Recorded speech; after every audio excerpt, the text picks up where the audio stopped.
Pouvoir par contre bien comprendre ce que le prévisionniste météo lui explique pour pouvoir le restituer le plus justement possible au public qui est derrière sa télévision. Après le briefing et la préparation des cartes, un petit tour au maquillage juste avant l'enregistrement du bulletin. Nous voici maintenant dans le studio météo. Une pièce toute verte. Bienvenue dans le décor virtuel. Alors ça paraît vraiment très particulier quand on y rentre pour la première fois, c'est une petite gymnastique et en fait ce fond vert permet en fait d'incruster un décor météo et donc on a juste une caméra dans laquelle on se voit.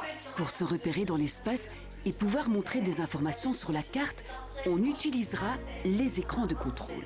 Donc je suis ici et j'arrive à montrer ce qu'il se passe du côté de l'Ardenne. Vous le voyez, j'arrive à aller chercher le 27 degrés qui est là ou encore j'arrive à me déplacer pour aller chercher le ciel bien dégagé du dimanche.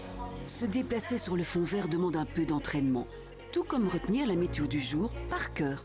Il n'y a pas non plus de prompteur à la météo, donc je n'ai pas un texte qui est écrit sur une caméra qui défile. Ça, c'est vraiment la question qui vient le plus souvent. Donc non, on doit connaître son texte. Une histoire qu'il faut résumer, et ce n'est pas si simple.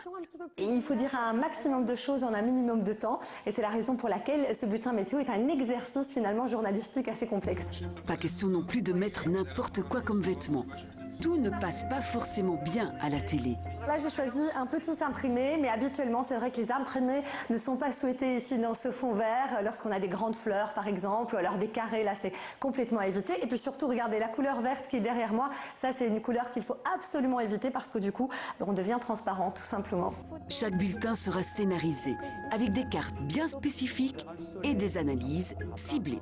On n'a pas juste la carte de l'après-midi, les pictogrammes, les températures. Non, on a des éléments qui permettent d'intégrer des titres pour mettre en avant les particularités d'une situation ou par exemple des photos de téléspectateurs puisque de plus en plus les téléspectateurs sont acteurs du contenu et donc participent au bulletin météo quotidien.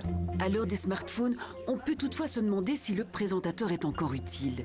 Le smartphone va être connecté au modèle de prévision numérique du temps. Ce sont des ordinateurs qui calculent les évolutions de la situation atmosphérique dans le futur sans analyse humaine. Par exemple, les nuages bas en automne, eh bien, s'ils sont récalcitrants, votre smartphone va indiquer un grand soleil, mais le ciel au-dessus de vous va indiquer un gros nuage. Analyser, comprendre, c'est justement toute l'expertise du prévisionniste et du présentateur météo qui fera la différence.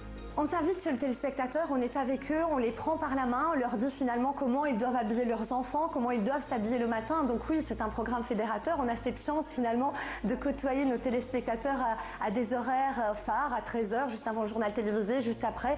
Et c'est vraiment ces éléments de contexte et de vulgarisation qui vont permettre justement d'apporter de la valeur ajoutée à ce bulletin météo et faire en sorte que ce présentateur météo accompagne vraiment le public dans la compréhension de la situation du jour.